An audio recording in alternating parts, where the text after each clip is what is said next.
우리 사도행전 3장 22절, 23절. 신약 성경 사도행전 3장 22절과 23절.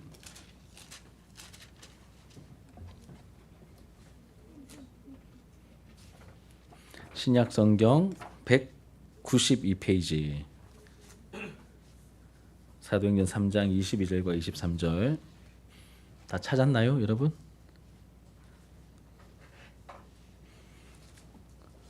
사도행전 3장 22절과 23절. 다 찾은 줄 알고 같이 읽도록 하겠습니다. 시작. 모세가 말하되 주 하나님이 너희를 위하여 너희 형제 가운데서 나 같은 선지자 하나를 세울 것이니 너희가 무엇이든지 그의 모든 말을 들을 것이라. 누구든지 그 선지자의 말을 듣지 아니하는 자는 백성 중에서 멸망받으리라 하였고. 아멘. 우리 이 말씀 우리 지난주에도 한번 읽었었는데 우리 선지자이신 예수 그리스도라는 제목으로 지난주에 이어서 우리 오늘 말씀을 남아있는 못했던 부분들을 함께 좀 생각해 보려고 합니다. 우리 지난주에 나누었던 내용 조금 이제 가물가물하니까 우리 복습을 좀 하도록 할게요. 여러분, 예수님은 이 세상, 이 온 우주에서 가장 특별한 분, 독특한 분이라고 이야기했죠. 예수님은 완전한 하나님이시면서 또 완전한 사람이다라고 얘기했습니다. 그래서 예수님만이, 오직 예수님만이 하나님과 사람 사이에 뭐가 되실 수 있죠? 이 중보자 혹은 구속자가 되실 수 있습니다. 예수님은 하나님이시며 사람이시기 때문에 하나님과 인간 사이에 유일한 중보자, 구속자가 되실 수 있습니다. 그러면 여러분, 예수님은 중보자로서 무슨 일을 하실까? 무슨 일을 하실까? 이걸 뭐라고 했죠? 이제 하나님과 백성 사이에서 어떤 중보자 일을 어떻게 하고 계시는가? 이제 그리스도로서 세 가지 직분을 감당하고 계시는데 그 세 가지 직분이 뭐라고 했죠? 첫 번째로 선지자다. 선지자. 선지자 어떤 사람이죠? 하나님을 대신해서 백성들에게 하나님의 말씀을 대언해 주는 사람이 선지자입니다. 그러니 만약 선지자가 없으면 어떤 일이 벌어질까요? 하나님의 말씀을 우리가 듣지 못하겠죠. 큰일 나는 겁니다. 그렇죠? 선지자는 꼭 필요합니다. 두 번째로 또 뭐가 있죠? 제사장이 있습니다. 제사장은 우리를 대표해서, 우리를 대신해서 하나님께 나아가는 사람이 제사장입니다. 우리를 대신하고 대표해서 하나님께 나아갑니다. 그래서 만약 제사장이 없다면 또 어떤 일이 벌어질까요? 우리가 하나님께 기도할 수 없고 가까이 갈 수 없고 하나님과 교제할 수 없겠죠. 이렇게 선지자는 하나님과 사람 사이에서 하나님을 대신하고 또 이 제사장은 우리를 대표해서 하나님께 나가기 때문에 이런 과정을 통하여 뭐가 일어납니까? 하나님과 우리 사이에 뭐가 일어나죠? 교제가 일어난다. 만남과 교제가 일어난다. 그리고 세 번째 또 누가 남았습니까? 세 번째 왕이 남았죠. 왕 남았습니다.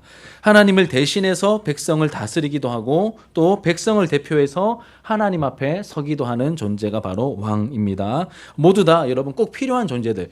특별히 이렇게 기름을 부어서 세웠던 특별한 이 세 가지 직분입니다. 그리고 이제 어떻게 이제 이 직분이 이어지죠? 기억납니까? 왕과 제사장은 세습된다고 했죠. 그 죽으면 아들들이 이렇게 이어서 그 혈통을 이어서 제사장과 왕은 이어지는데 선지자는 어떻습니까?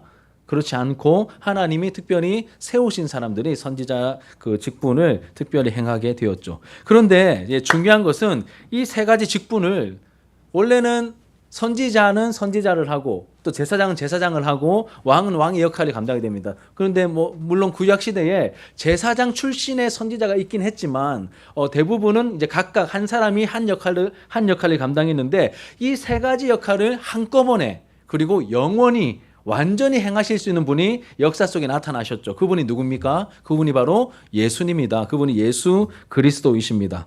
그래서 이 그리스도는 이 예수님은 이 세 가지 직분을 한 번에 이렇게 다 영원토록 행하시는 분이시다. 그럼 왜 영원히 행하실까요? 예수님은 왜 영원히 행하시고 행하실 수 있는 걸까요? 예수님은 영원히 죽지 않으시고 또 변하지 않으시기 때문에 예수님으로 충분한 거예요. 또 다른 존재, 예수님이 만약에 늙거나 이게 돌아가시면 또 힘이 빠지시면 또 다른 존재가 나타낼 텐데 그게 아니라 예수님은 영원하시고 변하지 않으시기 때문에 예수님께서 우리의 중보자, 이 그리스도 역할을 처음부터 끝까지 이제 행하실 수 있는 것이죠. 이렇게 완벽한 중보자가 있기 때문에 하나님께서 무언가를 말씀하실 때 누구를 통하여 말씀하실까요? 당연히 예수 그리스도죠. 그리고 또 우리는 그리스도 때문에 예수님을 힘입어서 하나님께 나아갈 수, 다른 존재를 의지하는 게 아니라 이제 누구만 의지하면 됩니까? 예수님만 의지하면 되는 거예요. 예수님만 의지하면 되는 것이죠. 그리고 또 그리스도는 우리의 왕이시고 또 대표이기도 하십니다. 그래서 우리에게는 이런 놀라운 그리스도가 계시기 때문에 그리스도를 통하여 하나님을 알 수 있고 그리스도를 통하여 하나님께 나아갈 수 있고 그리스도를 통하여 하나님의 백성이 될 수 있고 하나님의 다스림을 받을 수 있는 겁니다. 그러니 예수님이 없으면 어떻게 될까요? 큰일 나는 거죠. 아무것도 남는 게 없는 겁니다. 가장 중요한 것은 제가 종종 이런 말 하지 않습니까? 교회에서 가장 중요한 게 뭐라고요? 예수님이다. 혹은 하나님의 임재다. 같은 의미입니다. 예수님이 너무나 중요하십니다. 자, 그런데 여러분, 왜 하나님과 사람 사이에는 이 세 가지 직분이 있어야 되는 걸까? 경찰, 여러 직업들이 많잖아요. 그렇죠? 의사도 있고, 경찰도 있고, 또 생각나는 거 뭐가 있으세요? 소방관도 있고, 또 선생님도 있고, 여러 가지가 있는데, 왜 이 세 가지 직분이 우리에게 필요한 걸까? 기억나세요, 혹시? 이제 좁은 의미의 하나님의 형상이 있는데, 그것을 우리가 이제 범죄함으로 말미암아 그것을 잃어버렸기 때문에 이 세 가지 직분이 특별히 필요하다. 죄가 들어오기 전에 원래 뭐가 있었습니까? 하나님을 아는 지식이 있었죠. 죄가 들어오기 전에 원래 아담에게는 하나님을 아는 지식이 있었습니다. 그러니까 누가 따로 굳이 필요하지 않았습니다. 그렇죠? 죄가 들어오기 전에는. 두 번째로는 아담이 타락하기 전에 또 어떻게 할 수 있었죠? 하나님께 나아갈 수 있는 뭐가 있었습니까? 거룩이 있었다. 먼저는 지식이 있었고 그리고 거룩이 있었습니다. 그래서 하나님께 나아갈 수 있었죠. 그리고 또 타락하기 전에는 뭐가 있었습니까? 하나님의 말씀에 순종할 수 있는 의가 있었죠. 의. 그런데 그냥 의라고 안 하고 원래 있었던 의이기 때문에 원의 이렇게 부른다라고 했습니다. 이렇게 하나님을 아는 지식과 거룩과 원의가 있었는데 범죄함으로 말미암아 이거 세 가지 다 몽땅 다 한꺼번에 이제 땅에 떨어지고 잃어버리게 되었죠. 잃어버리게 되었습니다. 그래서 우리에게 하나님을 바르게 아는 지식을 알려줄 수 있는 존재가 필요한 거예요. 그 지식을 누가 알려줍니까? 선지자가. 또 하나님께 우리가 하나님께 나아가 교제할 수 있는 이 거룩을 상실했잖아요. 이 역할을 대신해 줄 수 있는 사람이 누굽니까? 제사장. 그리고 하나님의 말씀에 온전히 순종할 수 있는 그 원의를 우리가 잃어버리게 되었죠. 이 역할을 해줄 수 있는 우리가 이제 죄가 우리의 주인이 되고 우리는 죄의 종이 되어버렸는데 죄에서 건져내어서 하나님의 백성으로 만들어서 하나님의 다스림을 따를 수 있도록 만들 수 있는 존재, 그러한 왕이 필요하게 되었죠. 그래서 이 세 가지 직분이 필요하게 된 것입니다. 그 중에서 우리가 이 선지자에 대해서 지난주에 함께 조금 맛배기만 봤는데 우리 사도행전 3장 22절과 23절 다시 한번 읽어봅시다. 22절과 23절. 찾았습니까? 아까 찾아놨죠? 시작. 모세가 말하되 주 하나님이 너희를 위하여 너희 형제 가운데서 나 같은 선지자 하나를 세울 것이니 너희가 무엇이든지 그의 모든 말을 들을 것이라. 누구든지 그 선지자의 말을 듣지 아니하는 자는 백성 중에서 멸망받으리라 하였고. 누가 한 말입니까 이거? 베드로가 성전 미문에 있던 안진뱅이를 일으킨 다음에 사람들이 다 자기에게 주목하고 있으니까 나에게 주목하지 마라. 이 일을 행하신 분이 따로 있다. 그러면서 복음을 전하면서 누구를 얘기한 거죠? 예수님을 이야기한 겁니다. 예수님을 이야기하는데 뭘 근거로 예수님을 누구로 소개하고 있습니까? 예전에 모세가 베드로를 기점으로 1500년쯤에 활동했던 이 모세 신명기 18장 말씀에 모세가 말했던 그 내용 속에 뭐가 나오냐면 모세가 하나님께서 나 같은 선지자를 보내어 주실 거라고 했는데 그 선지자가 바로 예수님이고 예수님이 이 안진뱅이를 일으키셨다 이렇게 얘기하는 것이죠.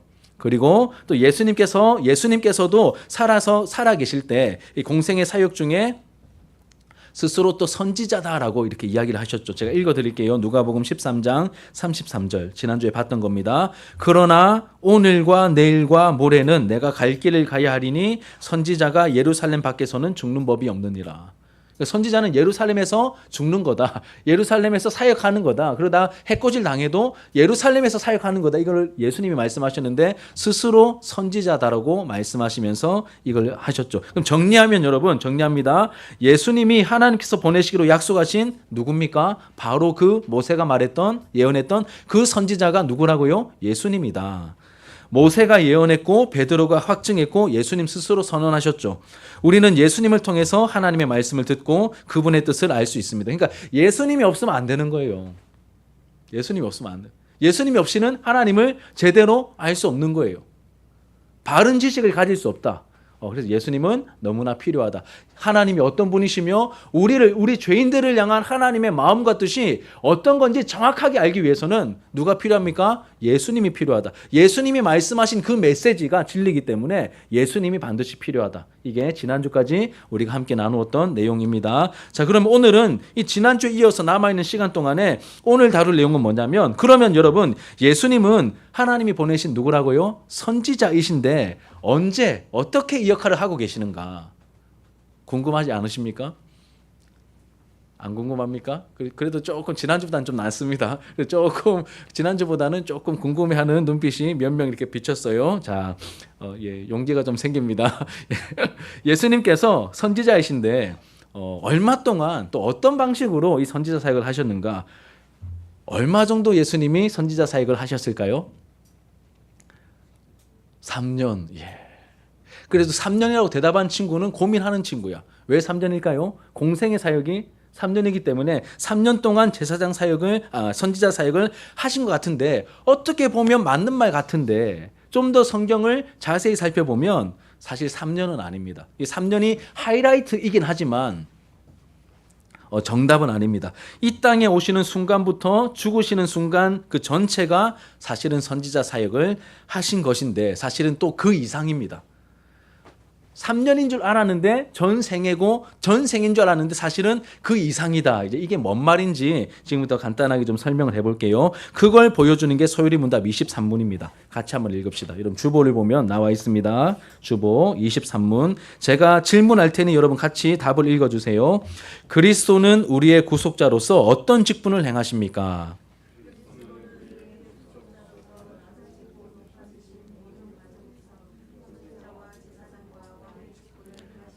그리스도로서 선지자와 제사장과 왕의 직분을 행하시는데 어느 동안 행하시는 거예요?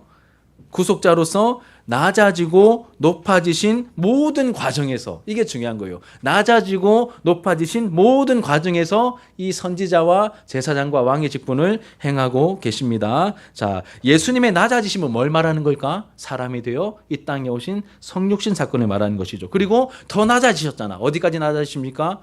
오늘 오전 예배 드린 사람들 어디까지 낮아지시죠? 십자가를 지시기까지 낮아지잖아요. 이 낮아지심의 이 모든 과정을 통하여 뭘 하셨다고요? 선지자 직분을 예수님께서 행하셨습니다. 선지자뿐만 아니라 제사장과 왕도 포함됩니다. 지금 선지자의 초점을 두고 있죠. 그 이후에 높아지심의 과정은 또 뭘까요? 높아지심의 과정. 십자가 지시고 죽으신 다음에 어떻게 되시죠? 부활하시고, 맞아요. 그리고 하늘로 올라가시고, 그리고 하나님 보좌 우편에서 지금도 다스리고 계시죠. 이게 높아지심의 과정이야. 그러면 이 높아지심의 과정을 생각할 때 그 높아지심은 지금까지 미치고 있죠. 맞습니까? 하나님 보좌 우편에 지금도 살아계시니 지금까지 미치고 있잖아. 그리고 이걸 소급하면 예수님께서 낮아지심의 과정은 그냥 성육신부터 시작하는 게 아니라 그 이전의 모든 과정도 사실은 낮아지심의 과정으로 우리가 소급해서 생각할 수 있겠습니다.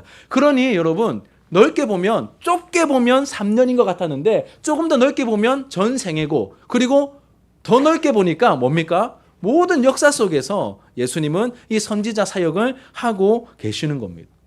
그러면 그냥 말로만 이렇게 해놓고 그렇게 하셨대 하고 계신다고 넘어가 버리면 우리의 마음이 너무 이렇게 좀 그냥 이렇게 퉁치고 넘어가도 되는 건가 이런 생각이 들 수 있습니다. 그래서 이 부분에 대한 설명이 조금 더 필요해 보입니다. 어떻게 선지자직을 행하셨고 또 지금은 또 행하고 계시는가, 이 부분을 우리가 살펴봐야 되겠죠.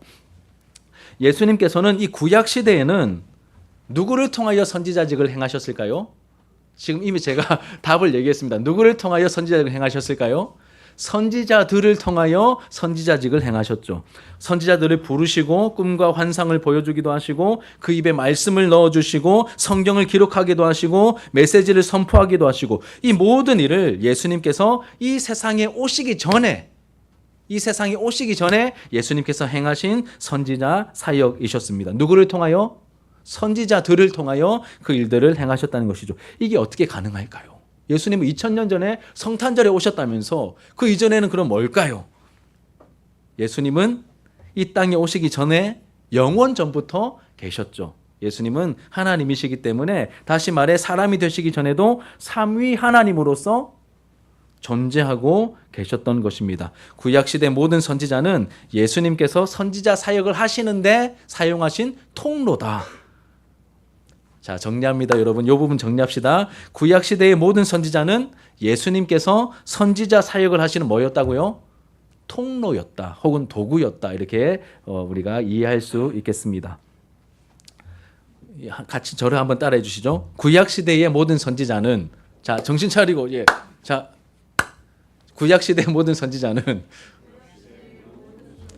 예수님께서 선지자 사역을 하시는 뭐였다고요? 통로였다. 예. 예수님께서 선지자들을 통하여 그 일을 하셨다. 쉽게 말하면 이런 겁니다. 자, 그러다가 이 땅에 예수님께서 선지자들을 통하여 말씀하시던 예수님께서 때가 되었을 때 어떻게 하십니까? 직접 오신 거예요. 예수님께서 직접 오시죠. 그리고 이 공생의 기간은 예수님께서 이제 사역하신 공생의 기간은 어떤 기간일까요? 선지자 사역의 하이라이트야. 굉장히 놀라운 기간이 바로 이 기간입니다. 선지자 사역의 하이라이트라고 할 수 있겠습니다. 이제 선지자들을 통하여 말씀하시는 게 아니라 직접 이분이 사람이 되어 오셔서 직접 말씀하시는 거예요. 그러니까 이런 거죠. 우리가 이 책 한 권을 이제 우리가 이 책을 읽는 거예요. 책을 읽는데 그 책을 다른 사람을 통하여 설명을 듣고 강의도 듣고 하다가 직접 누가 왔냐면 그 저자가 와가지고 책을 쓴 사람이 직접 와가지고 얘기하면 그럼 어떨까요? 그런 걸 뭐라고 하죠, 여러분? 저자 직강이라고 하죠. 저자가 다른 사람이 그 책을 인용해서 막 강의를 하다가 이제 그게 아니라 그 저자가 직접 와가지고 자기가 쓴 그 책의 내용을 자기가 직접 얘기하는 거야. 그럼 누구 말에 권위가 있을까요? 아무리 말을 잘해도 그 저자가 아닌 다른 사람이 아무리 말을 잘해도 그 사람보다 누가 더 권위가 있을까? 그 책을 직접 쓴 그 저자가 직강하는 게 훨씬 더 권위가 있겠죠. 그래서 여러분, 선지자들이나 그 당시 예수님 당시에 랍비들, 말씀을 가르치는 랍비들이 많았는데 그들이 가르치는 내용과 어떤 권위와 그리고 예수님이 말씀하실 때의 그 권위가 달랐다라고 성경은 말합니다. 이제 산상수훈 마태복음 5장과 7장에서 예수님께서 이 설교를 하고 이제 마치셨을 때 사람들이 깜짝 놀랍니다. 깜짝 놀라면서 이제 놀라는 반응이 나타납니다. 마태복음 7장 28절과 29절 여기 있죠. 프린트에 있습니다. 여러분 중간쯤에 있는데 같이 한번 읽어봅시다. 시작.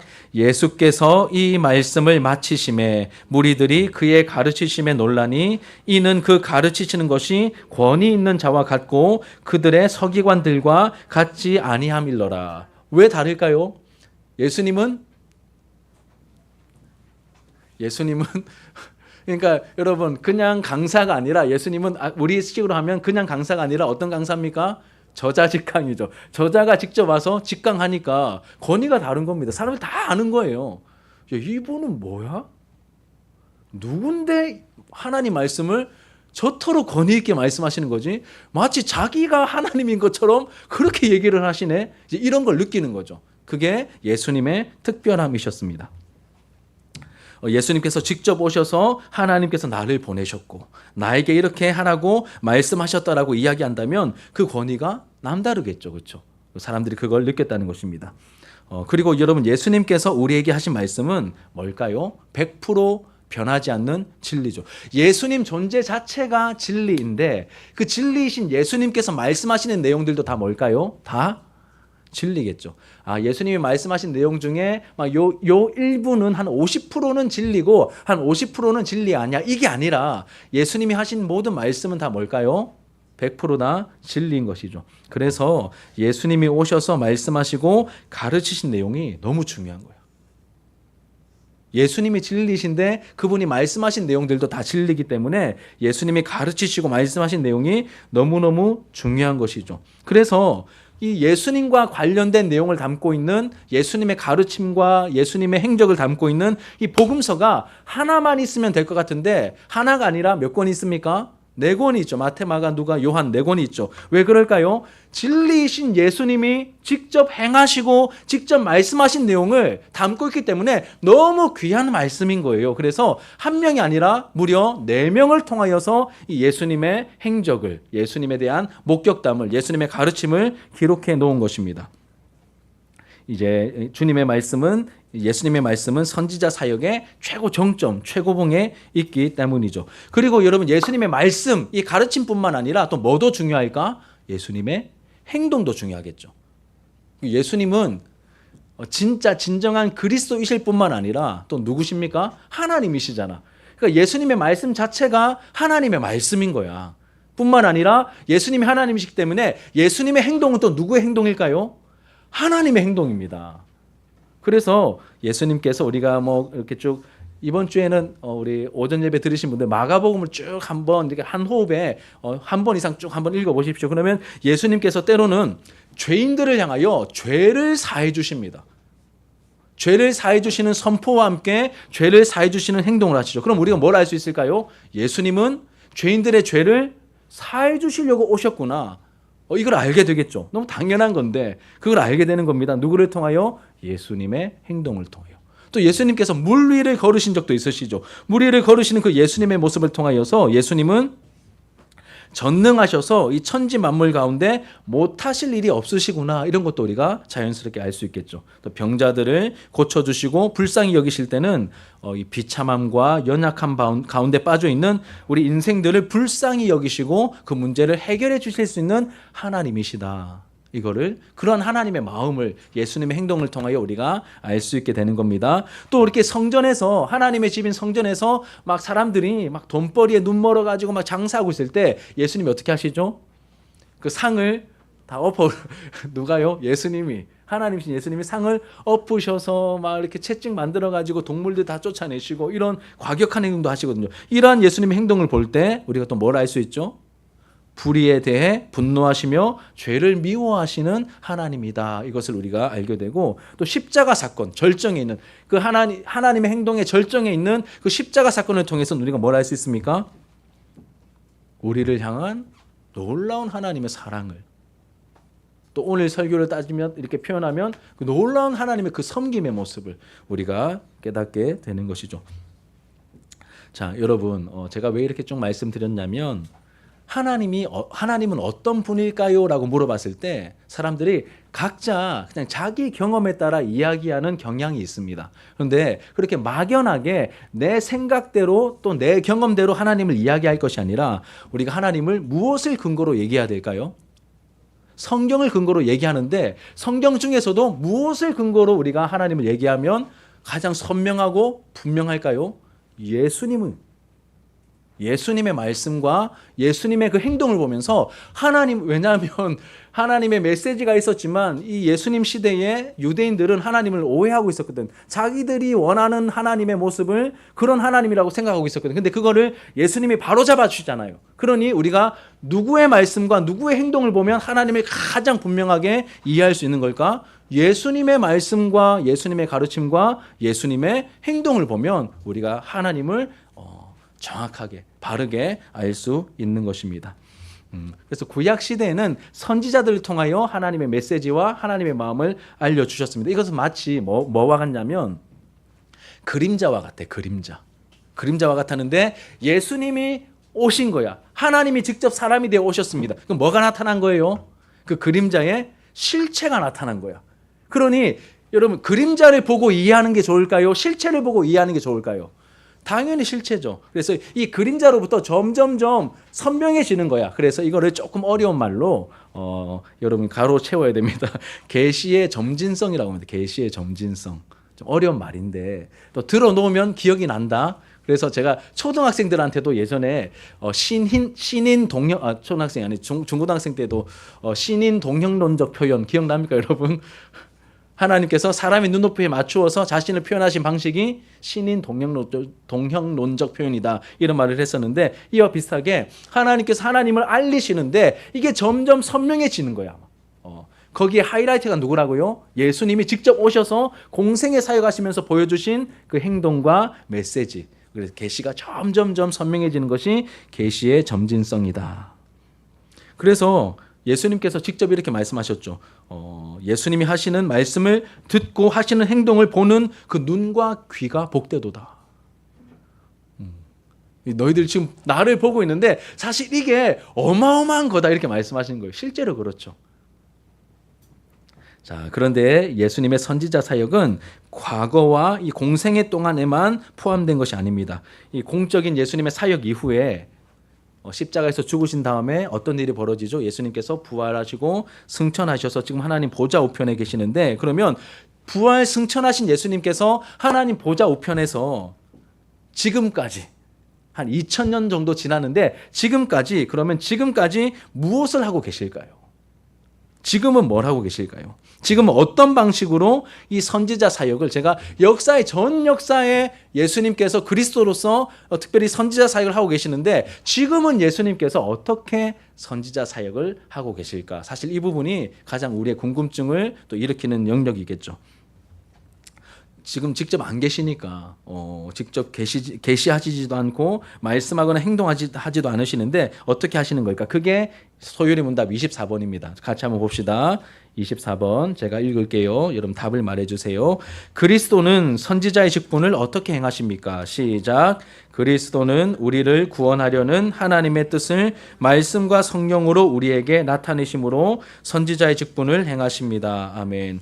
자, 오늘날에는 예수님께서 이 선지자의 역할을 무엇을 통해 행하십니까? 두 가지를 말하죠. 뭐죠? 말씀과 성령을 통해서 하나님의 뜻을 지금도 우리에게 알려주고 계십니다. 예수님은 하나님 보좌 우편에 오르시기 전에 누구를 세우십니까? 누구를 세우셨죠? 12사도를 세우시죠. 굉장히 놀라운 직분입니다. 이 12사도를 뽑으신 이유가 뭘까요? 복음을 전하게 하시고 교회를 세우시고 이런 이유도 있지만 중요한 것 중에 하나가 뭐냐면 이 12사도는 증인이죠. 누구에 대한 증인일까요? 예수님에 대한 증인입니다. 예수님의 말씀과 행동을 직접 목격한 사람들이 바로 이 12사도입니다. 그런데 여러분, 예수님이 진리 그 자체이시고 예수님의 말씀과 행동이 그 진리 그 자체라고 했지 않습니까? 그러면 여러분, 예수님이 계시는 동안 예수님이 하셨던 말씀과 그 행동이 그냥 아무 일도 없이 그냥 예수님께서 승천하시고 올라가 버리시면 그 예수님의 하신 말씀과 행하신 그 행동들이 어떻게 될까요? 싹 시간이 지나버리면 사라지겠죠. 증발해 버리겠죠. 그래서 뭐가 필요하겠습니까? 그분의 행적을 기록으로 남기는 것이 필요한 것입니다. 그래서 예수님과 함께 3년 정도를 동고동락하면서 말씀을 직접 듣고 행동을 직접 보는 그 역할을 이 12사도에게 맡기신 것이고, 그래서 예수님이 떠나가셨을 때 예수님이 무슨 말씀을 하셨고 그리고 어떤 일을 하셨는지에 대한 그 증인들입니다. 증인처럼 직접 목격한 사람들을 예수님께서 남겨놓으신 거예요. 그냥 어중이 떠중이가 아니라 그냥 뭐 가족들 수준이 아니라 예수님께서 12명의 제자를 자기 측근에 두셔서 예수님 하셨던 말씀들, 예수님께서 행하신 행동들을 직접 목격하게 하신 그 12명의 증인을 남겨놓으신 것이죠. 거기에 절정이 또 뭐가 있습니까? 십자가와 부활의 증인을 만들어 놓으신 것이죠. 그래서 이 사도들의 역할은 뭡니까? 예수님의 목격자이며 예수님의 증인들입니다. 이런 의미에서 여러분, 이 사도들이 하는 말, 사도들의 증언, 이건 뭘까요? 하나님의 말씀이 되는 것이죠. 그런데 한 가지 의문점이 생깁니다. 예수님과 함께 했어요. 그래서 예수님 들은 말도 있고 본 게 있는데 이제 예수님께서 승천하시고 몇 년쯤 지났냐면 한 30년쯤 지났어요. 그리고 나서 이 복음서가 기록되었거든. 한 60년 이후에 이 복음서가 기록이 됩니다. 그러면 그 텀이 예수님께서 부활하시고 승천하신 다음과 이 복음서를 기록한 이 사이에 몇 년 정도의 텀이 있습니까? 우리가 쉽게 표현하면 30년 정도의 텀이 있잖아. 30년 정도의 텀이 있습니다. 그러면 우리 인간적으로 저와 여러분들의 우리의 기억력으로 한번 생각해 볼게요. 제가 지금 47살이거든요. 47살. 그럼 저의 30년 전은 언제일까요? 몇 살입니까? 17살이에요. 그러니까 고등학교 1, 2학년 때야. 나 학교 1년 빨리 들어갔으니 생일이 빨라서 빠른이라서 1년 들어갔으니까 30년 전이면 저는 고2예요. 생각보다 나이가 많더라고. 30년이나 서급해도 예. 서급할 거리가 있고 근데 고2래.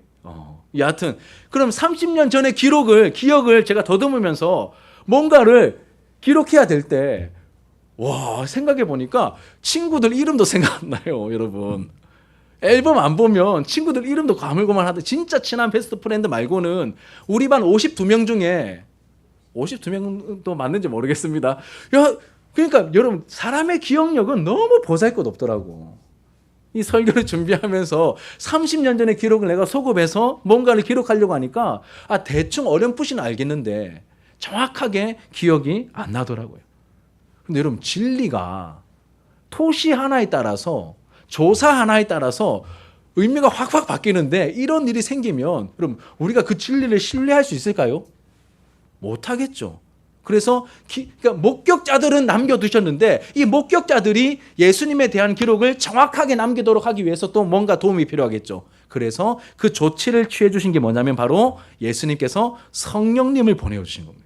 성령님 보내주실 때 이렇게 말씀하십니다. 자, 요한복음 14장 26절. 14장 26절 같이 읽어봅시다. 시작.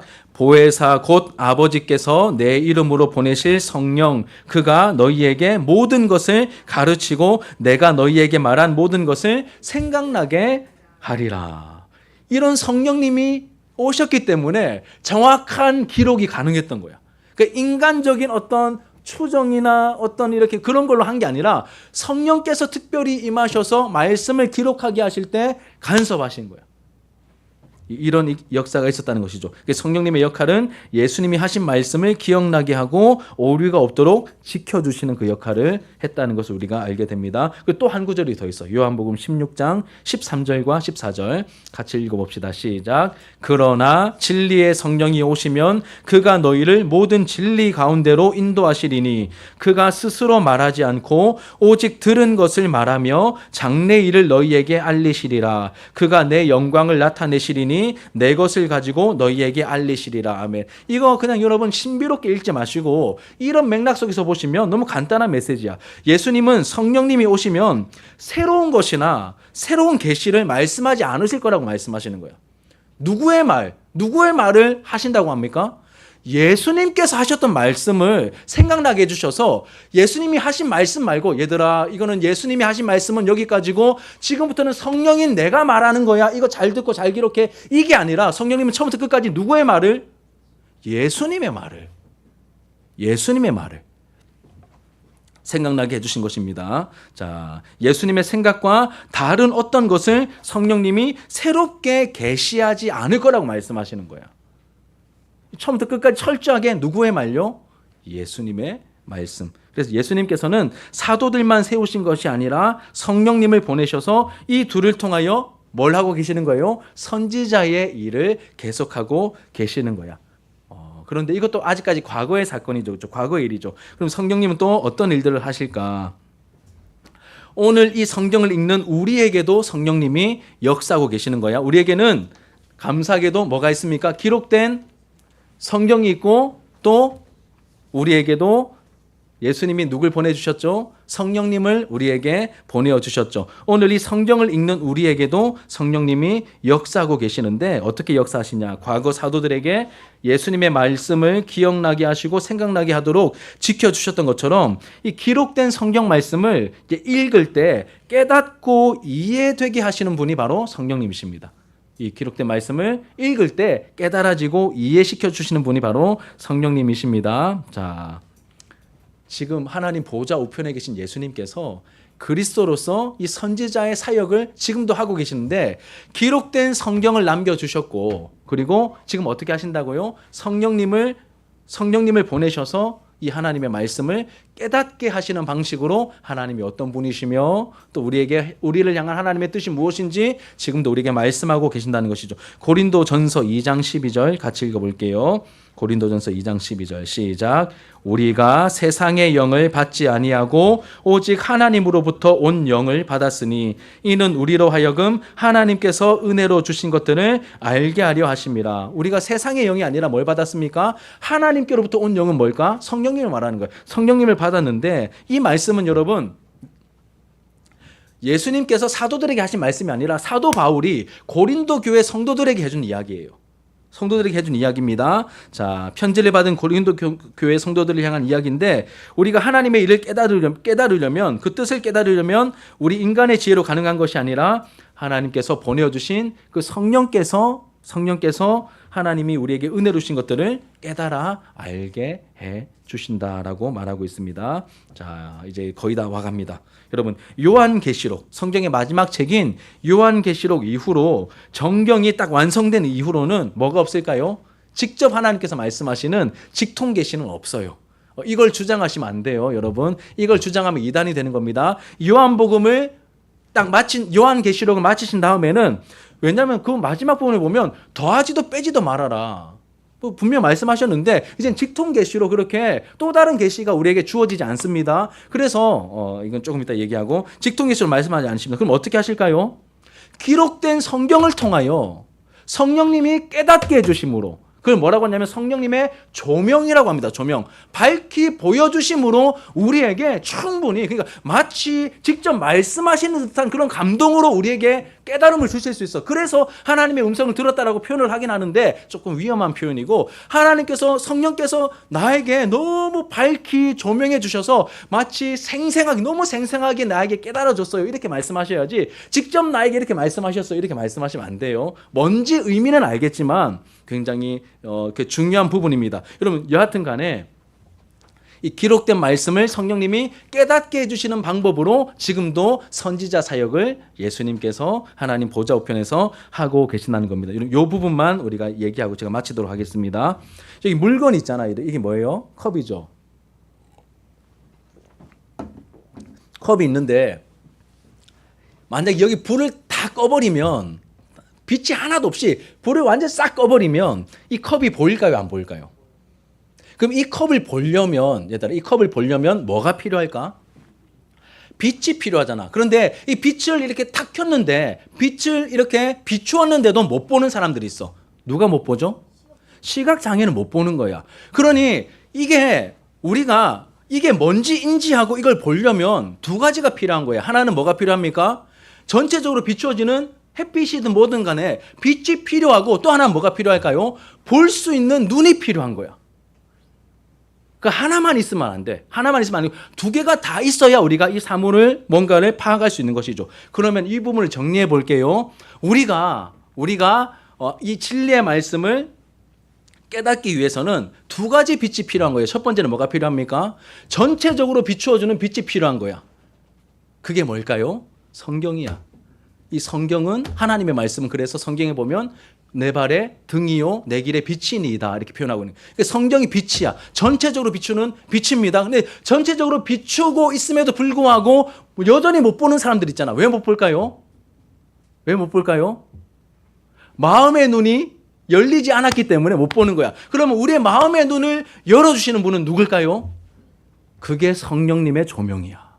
그래서 이 두 개가 같이 있어야 우리가 하나님의 말씀을 우리가 듣고 우리 안에 믿음이 생기고 우리가 생명을 얻기도 하고 하나님의 말씀에 반응할 수 있는 힘도 생기고 이 두 가지가 같이 있어야 되는 거예요. 전체적인 빛으로서의 이 성경과 그리고 내가 열려야 되거든. 또 내가 볼 수 있어야 되거든. 나의 눈을 밝혀주시는 성령님의 도우심, 성령님의 조명하심이 있어야 하나님의 말씀이 나에게 하나님의 말씀처럼 들릴 수 있다는 거죠. 그래서 얘들아 봐봐. 설교 들을 때 목사님이 설교를 하잖아요. 혹은 여러분들이 성경을 읽을 때 진리의 말씀 전체적인 빛은 같이 비추지는 거야. 그런데 나에게 정말로 비추어지고 뭔가 이 영적인 실체가 보이고 나에게 믿음의 역사가 나타나는 것은 누가 역사하셔야 가능한 걸까요? 성령님이 내 마음에 빛을 비추어 주셔야, 이 말씀을 비추시고 이 말씀, 내 마음 눈을 밝히 열어 주셔서 이 말씀을 비추어 주셔야 우리가 이해도 되고 깨달아지고 믿음이 생기는 거예요. 그래서 여러분, 만약에 어떤 설교자가 와서 설교를 했는데 막 사람들이 막 감동을 받고 예수님이 막 믿어지고 막 회심하는 역사가 나타났을 때, 그거 얘들아, 그 목사님이 설교를 잘해서 그런 걸까요? 아니면 성령님이 도와주셔서 그런 걸까요? 물론 그분이 기도도 많이 하시고 실력을 쌓아주신, 그래서 하나님께 그걸 사용하신 부분도 있겠지만 궁극적으로 누구의 역사일까요? 성령님의 역사인 거야. 그럼 우리도 그런 역사가 나타나길 원한다면 저는 설교자로서 제가 노력해야 되겠고, 여러분들도 사모하는 마음을 달라고 기도해야 되겠지만, 우리가 궁극적으로 바라고 소원해야 될 게 뭘까요? 성령 하나님, 우리의 예배 시간에 임하셔서 우리 한 사람 한 사람을 만나주시고 충만하게 임하여 주셔서 우리의 마음 눈을 좀 열어주십시오. 설교할 때, 말씀을 들을 때 이 눈을 열어주셔서 나에게 하시는 말씀으로 들려지게 하시고 예수님이 누군지 분명히 알게 하시고 내 삶의 구주로 고백하고 영접하고 따를 수 있도록 주여 믿음을 주십시오. 주님 역사해 주십시오. 이제 이 기도와 이 소원이 함께 가야 예수 그리스도의 이 선지자 사역이 말씀과 성령을 통하여 우리 공동체 가운데 충만하게 나타날 수 있다는 것이죠. 여러분, 중요해 보입니까? 안 중요해 보입니까? 굉장히 중요한 겁니다. 저도 이거 말씀 준비하면서 이거를 알고는 있었는데 또 이 메시지가 희미해진 가운데 너무 또 내가 좀 앞장선 것 같다, 막 이런 마음이 좀 들어서 회개가 되더라고요. 주의해야 될 것 두 가지가 있습니다. 하나는 성경주의. 성경주의는 뭐냐면 말씀과 성령의 조명하심 중에서 하나만, 이 성경만 열심히 읽으면 될 거야. 성령님을 의지하지 않는 게 성경주의. 또 하나는 신비주의. 신비주의는 성경 본문은 떨쳐놓고 막 자꾸 너무 신비로운 것만 추구하는 거예요. 이 신비주의. 이 두 개, 양극단에 있는 이 두 가지를 우리가 주의해야 됩니다. 두 개 다 같이 써야 돼. 성령님은 기록된 성경 말씀을 통하여 예수를 증거하시는 예수의 영이거든. 또 진리의 영이시거든. 그래서 우리가 항상 이 기록된 성경과 그리고 성령의 조명하심을 간구하면서 도우심을 구하면서 이 두 가지를 함께 가지고 나아갈 때 예수님께서 우리에게 하시고자 하는 말씀을 우리가 들을 수 있고 하나님을 바르게 알아갈 수 있고, 그리고 우리의 신앙이 건강하게 무럭무럭 자라갈 수 있는 것입니다. 이게 오늘 메시지의 여러분 결론입니다. 이 선지자이신 예수 그리스도의 사역이 지금도 말씀과 성령을 통하여 이어지고 있다는 것을 여러분 기억하시면서 하나님을 알아가는 그 지식에서 계속해서 풍성하게 자라가는 우리 공동체의 모든 구성원들의 모습이 되기를 예수님의 이름으로 축복합니다. 자, 우리 이 기도하는 마음으로 함께 우리 이 찬양을 좀 불렀으면 좋겠습니다. 오늘 이곳에 계신 성령님,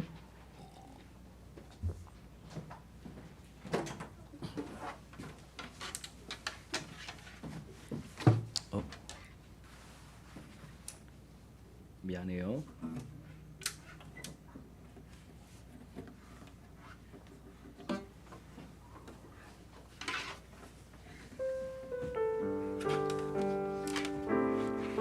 오늘 불렀던 우리 들었던 이제 하나님 말씀 기억하면서 우리 기도하는 마음으로 찬양합시다. 오늘 이곳에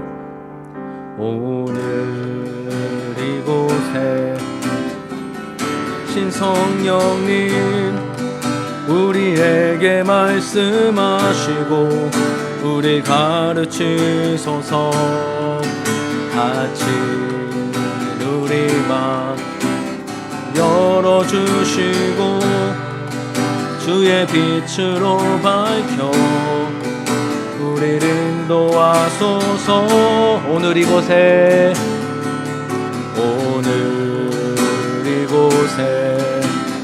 계신 성령님 우리에게 말씀하시고 우리 가르치소서. 같이 우리 맘 열어주시고 주의 빛으로 밝혀 우리를 인도하소서. 주님보다 앞서지 않고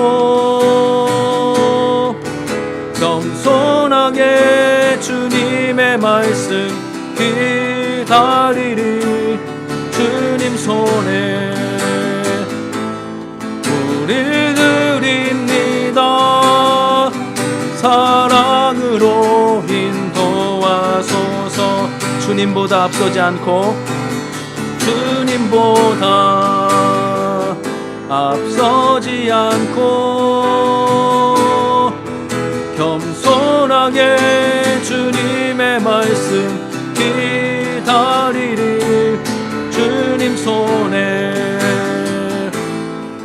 우릴 드립니다. 사랑으로 인도하소서. 창조하신 모습, 창조하신 모습 떠난 우리를 예수님 닮게, 예수님 닮게 빚으소서. 창조하신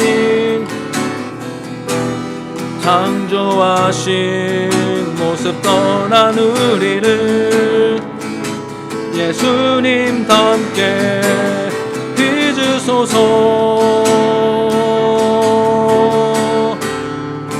주님보다 앞서지 않고 겸손하게 주님의 말씀 기다리리. 주님 손에 우릴 드립니다. 사랑으로 인도하소서. 사랑으로 인도하소서. 사랑으로